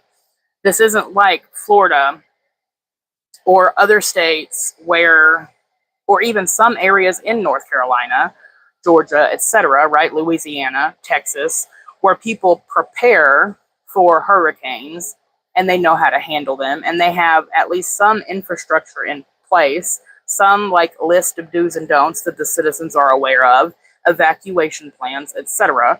This is not a disaster that happened in a well-prepared place with well-prepared and knowledgeable leadership, right? This was a complete, supposedly, coincidence and disaster that happened that literally made it between the torrential rainfall that created flooding before Helene even got there, then the remnants of Helene, which made it further inland than almost any hurricane in history, made it to where these people way up in the mountains had to face flooding and hurricane force winds for the first time ever, and completely decimated towns that were never prepared to deal with hurricane force winds and rainfall and all this crazy stuff. They weren't prepared. So the damage done in places like North Carolina was a lot more extensive because none of these people were prepared. None of the businesses, the infrastructure, it's not prepared to withstand that type of a natural disaster, right?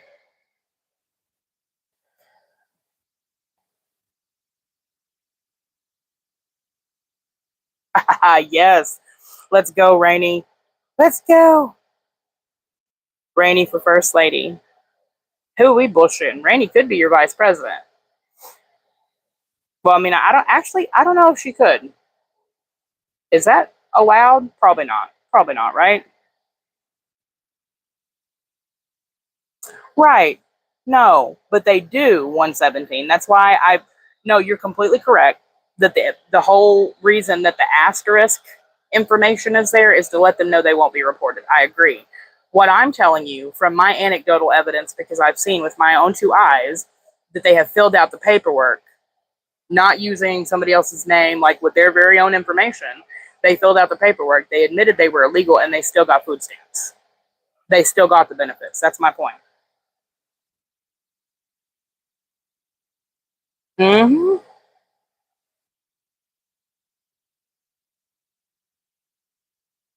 When someone falls off, they have to come in and be treated for a traumatic brain injury. Yeah. Well, also that Barbie. Dave always spitting facts. That's exactly it, Bonsai. So many people were trapped. Oh gosh, it was just such a tragedy.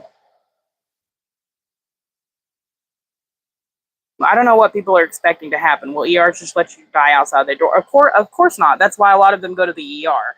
But once again, I also have seen with my own two eyes someone get TennCare with a EIN number that they got through, the IRS for for tax paying purposes, because I have never been the one that denied that some illegal immigrants do pay taxes, because I understand the process through which they do, because of my anecdotal experience, because of these people that I know. I've seen it happen with my own two eyes, that they can get an EIN number, they can actually pay into our tax system, right? And with that same information, they can get government benefits. It happens.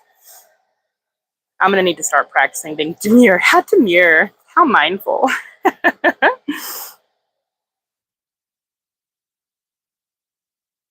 Right, which is why they don't get things like SSI and SSD. Exactly correct, 117. I never claimed that.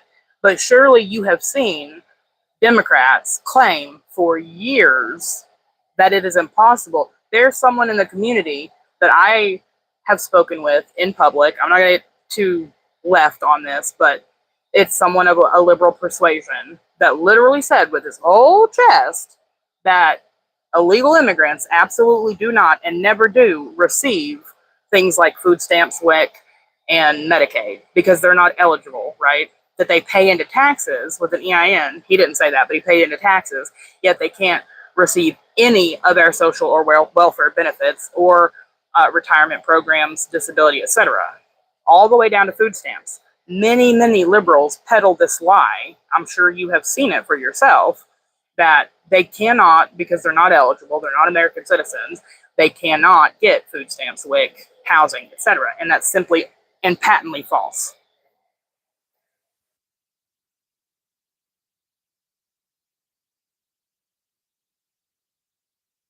Dang. Yeah, Dave. We're not the party of violence. We don't need to be doing that.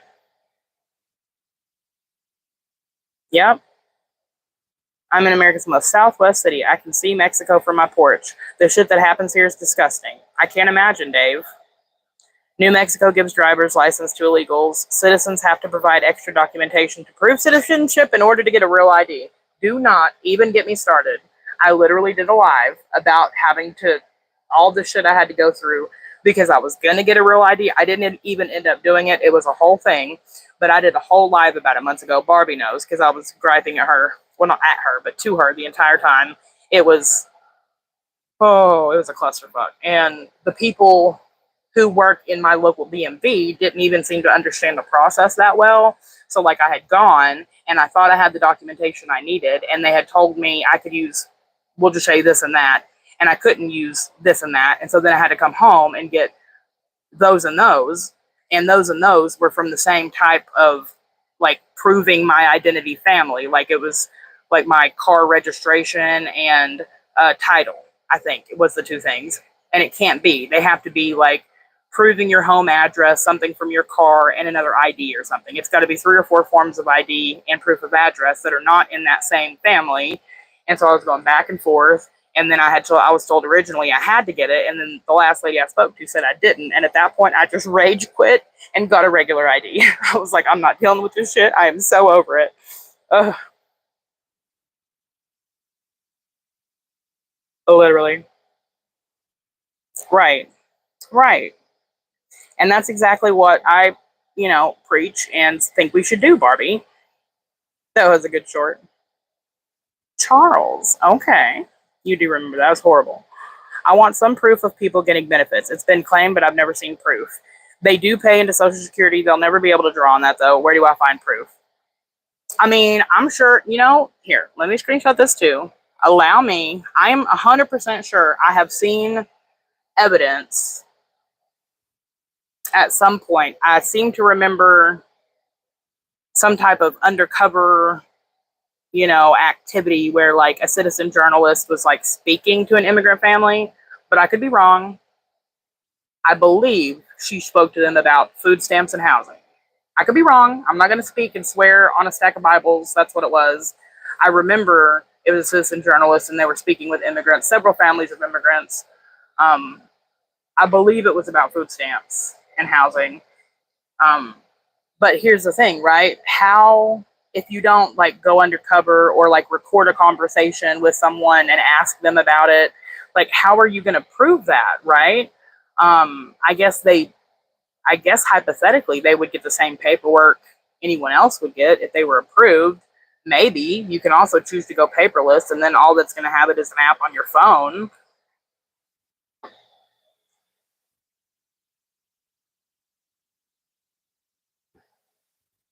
Earlier this week, I went past the tent city just east of downtown that was easily 1 mile by 1 mile of solid tent, assholes to elbows. Wow, that's crazy.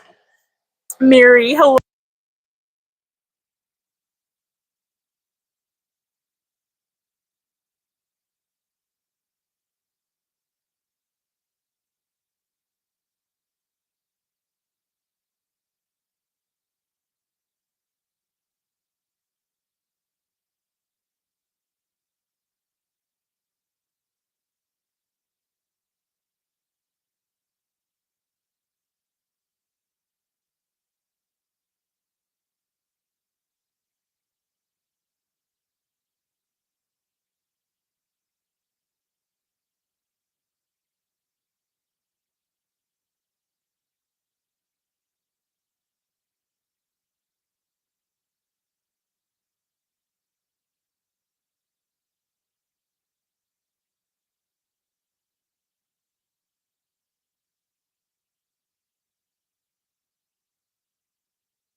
Oh my goodness.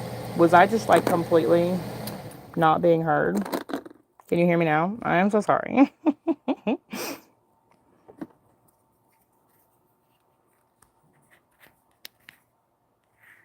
My mic died. Can you hear me now?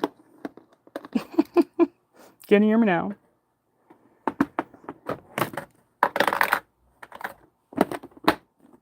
Can anybody out there hear me?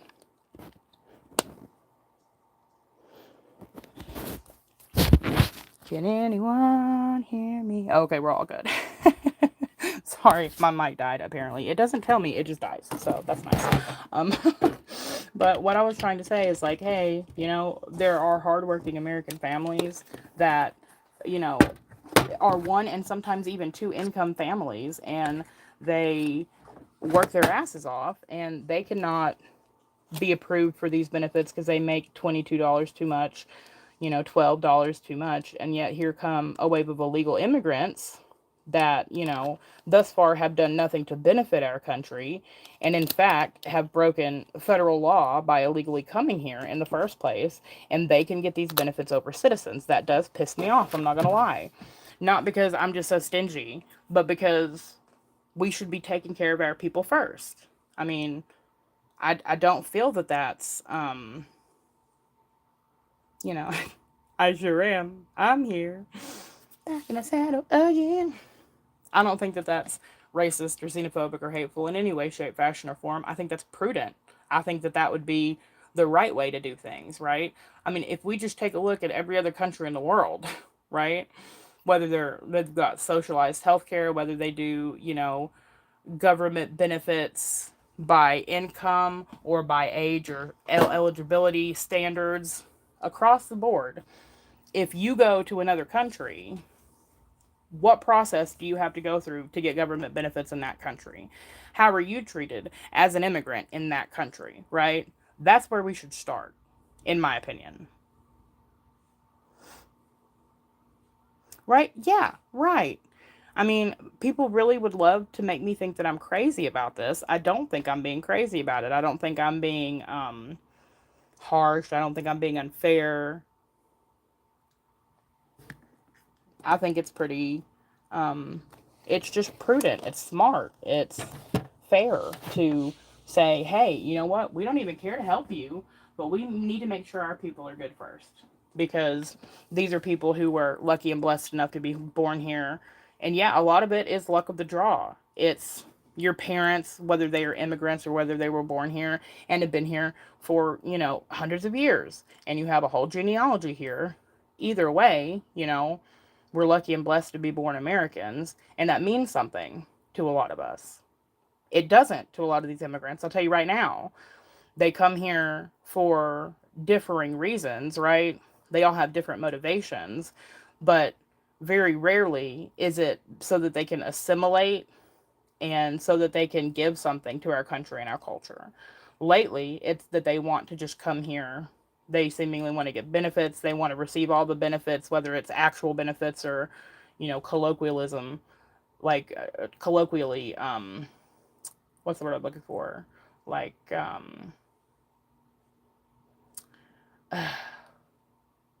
not theoretically, like how,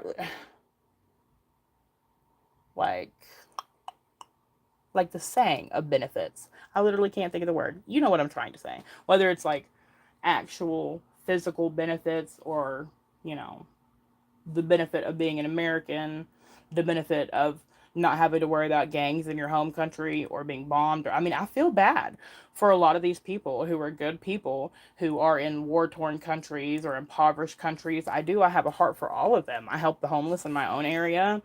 I feel bad for all of these people. I have a heart for all of these people. But the biggest part of my heart is turned towards Americans. I mean, that's just period. I hear Ireland is fantastic. Oh, yeah, so fantastic. A government that's big enough to give you everything you need is big enough to take everything you have. And that right there is big facts. That is such a libertarian view. And it's true. I mean, and that's exactly it, right? Like, we can go back into the whole purpose of that these people, I'm like, we'll put a tinfoil hat on for just a minute. Like, the whole reason things like welfare programs were started was to create a generation or a society of people that needed to depend on the government to live for their basic needs to be met, because people that need you can be controlled by you, right? That's just facts. And people play into this because This is totally taking into account the fact that there are people on disability, there are people who are retired, there are people who cannot work, who have sick kids. I get all that, but I more mean people who take advantage of the system. American citizens, I mean, who take advantage, who are just lazy, etc., right? Because those people surely do exist. I'm not saying it's the majority, but they do exist, right? And these people play into it, and they can literally sit their ass at home in a home the government pays for, eat food the government pays for, not have to do anything for that, not realizing they're relinquishing more and more of their civil liberties every time they run that card or they pay their rent with that government check, right? Right, that's exactly right, Bonsai. They want their hands further and further in your pockets and in your business. We are a country, not a charity. We have rules, period. Follow the rules if you'd like to live here. Love you, but follow our rules. That's exactly right. That's exactly right. I love immigrants, legal or otherwise, but love and justice aren't mutually exclusive. They can and should coexist. Exactly right. Exactly right. That's exactly the thing right there, right, Bonsai? Like people who are close, what somewhat to me, who are not completely legal. I tell them like, listen, like I remember one person literally asked when we had, I don't even remember how it got brought up, but they were shit talking Trump, basically saying he's a racist and xenophobic and he hates immigrants. And I'm like, well, I don't think that's true. His wife's an immigrant, but okay. And they were like, well, what do you think? Do you think we should all just be slung out? And I'm like, honestly, your best option right now is probably to self deport or to start the process of becoming a citizen. They've cracked down a lot. I understand that. Trump has very valid reasons for doing that. I don't think we should be allowing hundreds of thousands of people into our country, especially right now when our entire country is so politically, fiscally, and just emotionally unstable. I don't think we need it. Really, let's shut it all down. I think we should close the borders. People think I'm a radical for this. I truly believe we should shut them down completely, period, for at least a few years, 2 to 3 years. Let Trump finish out his term and actually help heal the American people. Hopefully, fingers crossed, right? Before we start letting anybody else in. And then it should be stricter. It should cost money. It should take time and effort and energy because, I mean, we are the beacon of hope, right? We are the greatest and freest country in the world. We should not be letting just every Tom, Dick, Harry, and Sally across the border. We shouldn't. We're already fucked. Yep. Well, I don't know. Maybe by pure numbers, Dave. Maybe by pure numbers. Right, exactly, Bonsai. And that's all a lot of people are asking for. That's it.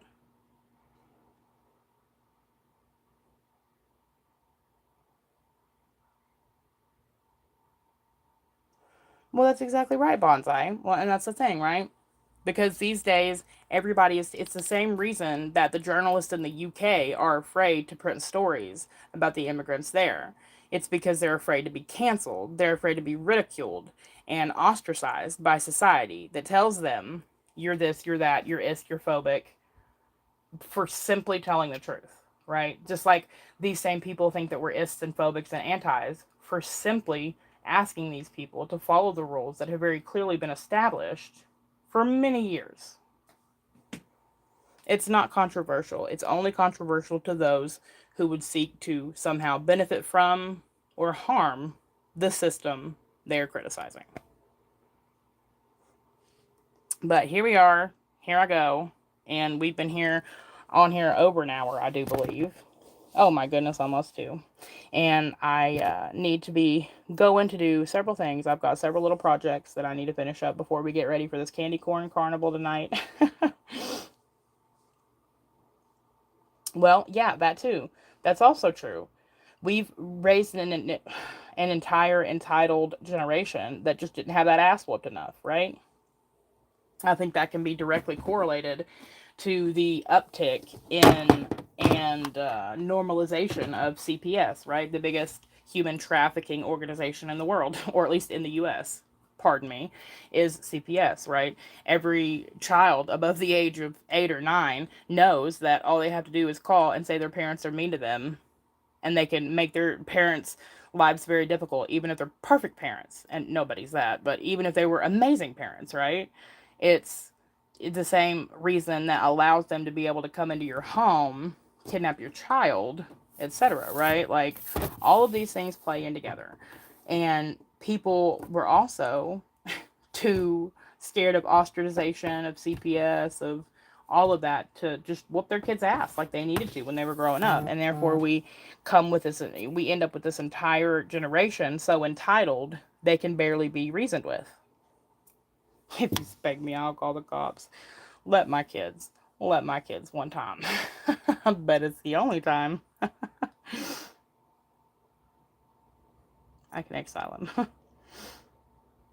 Well, I pray not. I pray not, Charles. And I mean, I can't imagine what that would be like as a parent. And it's difficult. Parenting's difficult. Raising a positive and productive member of society isn't easy, especially in our society these days. The whole thing is it's just crazy. But I do truly want, like I was saying to 117 earlier, I know the political divide is large and the chasm is deep. I'll just say that. It's the depth and breadth of it are astounding at this point. And it can be scary and it can seem kind of hopeless, right? Totally understand that. I don't believe that it is. I hope that it's not.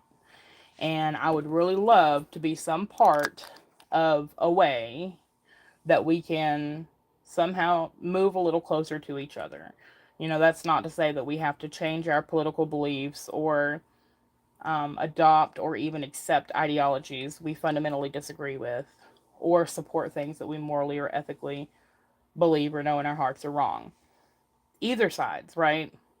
That's just to say we can hold our beliefs, we can have our morals, we can know in our hearts what's right and wrong, and we can still find a way to reach across the aisle, at least about the things that we should be finding most important, right? At least on the things that should be the most fundamental to all Americans. And I also don't want to see Americans lose their coverage. I don't want to see, hospice patients, diabetics, cancer patients, sick kids, all put at risk because they can't afford insurance premiums. That's ridiculous. In the richest, supposedly, at least one of the richest countries in the world, that should not even be an issue. Just like we shouldn't have homeless on our streets, right? If it weren't for all of the, big pharma, big tech, big farms, big everything, big ag, I mean, big all of it, these monopolies, these huge corporations that have lobbied their way into basically being a fourth or fifth branch of our government, which is scary. If it wasn't for all of that, I feel like it would be a lot easier. But just because something's hard doesn't mean it's not worth doing. You know? Thank you, Charles. We always enjoy having you around. Once, Dave said. Bless you. God bless you, Unc. We love you so much. Oh my gosh. My dad said, if you think you can do better, you're welcome to try. That's great. That might be back when CPS actually tried to help people. I think it's been a long time since that's been the case. I really do, which is unfortunate. Yeah. I really should do like an entire stream at some point dedicated to how to deal with CPS and cops when you get pulled over. Because there are an exorbitant amount of people that don't know when CPS shows up, you don't have to open the door. You don't have to speak to them. You don't have to give them your child to kidnap. Absolutely not. Unless they show up with a cop that has a warrant, which is extremely unlikely. They usually first send out a field officer to do like a check-in and begin an investigation and open a file, right? Unless there's any huge concerning thing that happens right in front of their eyes, in order for them to force their way into your home, they would have to then go back to a judge and demand an emergency warrant to go in, just to be able to speak with you and the children and see your house and have a case plan opened with you, right? And they would need evidence. And of course, we can go into the whole thing about how local judges are corrupt and they usually side with CPS, et cetera, et cetera. But you could absolutely fight it in court if they don't have some type of evidence. And I think judges, especially in the age of social media where people are exposing everything online, are starting to smarten up and say, you know what, you're right. I'm not just going to agree with everything that flies across my desk. I can go on and on. But yeah, there's that. And You know, people talk themselves into tickets and ride into the back of a cop car so many times, so often. Just keep your fucking mouth shut. It makes me crazy. Why are you talking to the police? They'll literally tell you when they read you your rights. Everything you say can and will be used against you in a court of law. Shut your mouth. Shut your mouth. Way too much pull. Yep. They will take your kids till it's figured out. That's exact. And see, that's what's scary. That is what is absolutely terrifying right there. Is like, I, and then especially, I can't even, with Cali and their new laws that they're passing about if you don't affirm your child's gender, your custody rights could be completely taken away. That is insanity right there. That's exactly right. Exactly, bonsai. That's exactly right. And that's what I tell people too. What I always tell people when they tell me about some ticket they got or some way they got themselves into a lot of shit, I say number one, record everything. Not in a way that's disrespectful or could be seen as any type of aggression or like you're just, confrontational. That's the word I'm looking for, right? Put your phone discreetly nearby so that it can record. Don't say, "Hey, I'm recording you." Da da da da. Just leave it recording. The cop will likely see it. If they say something about it, just say, "Oh, it's for both of our safety. It's not there to bother you." Whatever. Most of them, not even most of them anymore, some of them will also have a body cam anyway. Most of them understand that you have the right to record them. Most of them aren't going to give you shit about it anyway, right? But give them your paperwork. If they ask you, "Do you know why I pulled you over?" Never, ever, ever answer that question by giving them an affirmative answer and some kind of traffic offense you've committed. Don't do that because 90% of the time they are absolutely fishing when they ask you that question. Say, "I have no idea what seems to be the problem," right? And then they have this whole thing where they're like, "Oh, I smell marijuana." This is the newest thing. It's been the newest thing for like 10 years, right? And there's been some positive steps moving toward possible legislation because this whole all they need is reasonable suspicion of a sniff of marijuana to go through all your shit. Like, okay, where's Fourth Amendment? Who? Bitch, where? That's crazy to me. It's been crazy this entire time. Like, what? I remember the day I dropped my kids off at school and saw the rainbow flag flying below Old Glory. I lost it. I would have also lost it. Lost my shit. Absolutely. That's exactly what conservatives are talking about when they say an agenda is being pushed, right? It's not to say you can't have a rainbow patch on your shirt or your hat or your backpack or wear rainbow head to toe, have your hair dyed rainbow. But why do you need to fly a rainbow flag below the American flag, which is insulting as it is, at a school where children are learning? You're promoting sexuality. It's not even about what sexuality it is, it's that you're promoting sexuality at all, right beside our old glory, right? Like, come on. Do you know why I'll put you over? What, you don't know either? Always a perfect answer, right? Ugh, I hate that day. I cannot possibly imagine. I cannot possibly imagine. I'm grateful to at least be from East Tennessee where it's not so prevalent. Even if they are, it's hard to tell them apart most of the time. All of my kids' teachers seem to be pretty awesome so far, and I'm grateful for them. I can't imagine being in that type of environment and having to worry like what are my kids being shown and what are they hearing, and no, it's just entirely too much, entirely too scary. Nope, nope, nope. Nope, nope, nope.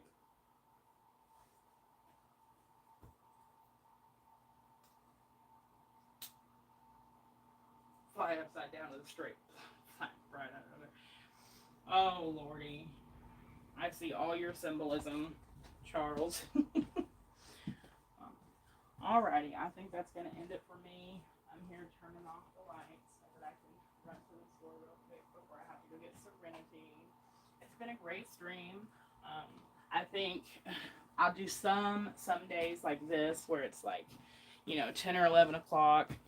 And some days, especially the days I'm going to Nana's, it'll be more like, 8 or 9 o'clock. And I know some people won't be able to make it, and I'm never offended. I'm always glad when all of my friends can make it and come say hi, but I understand y'all also have lives too.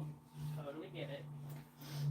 But And I'm gonna run to the store real quick, and then I'm gonna go get the baby girl. She's not a baby anymore. She's 4 years old. She's in pre-K.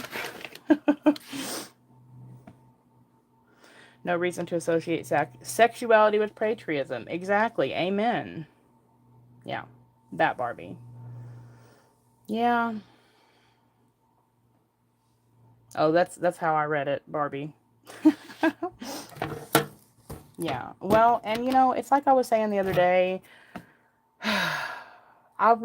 There's a part of me that also tends toward that belief, but because of my own history being a pretty staunch liberal, and I mean, like, gay pride marches and all, y'all, you really have no idea. Had you met me 8, 9, 10 years ago, right? Being such a staunch liberal at one point, I can honestly tell you that even in my most liberal days, I wasn't someone who just wanted to watch the world burn, right? I truly believed in my heart that I was fighting for oppressed people and people that needed me to for me to fight for them for whatever reason, right? I really believed that.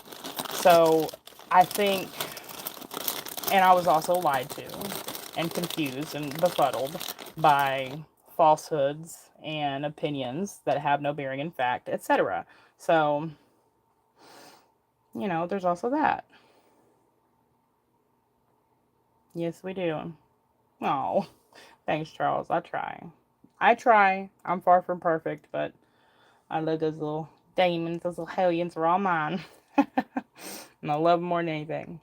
Well, thank you guys for coming to hang out for a little bit today. We'll be back at some time soon. Tomorrow is Halloween, so no promises. We'll see what happens. Thank you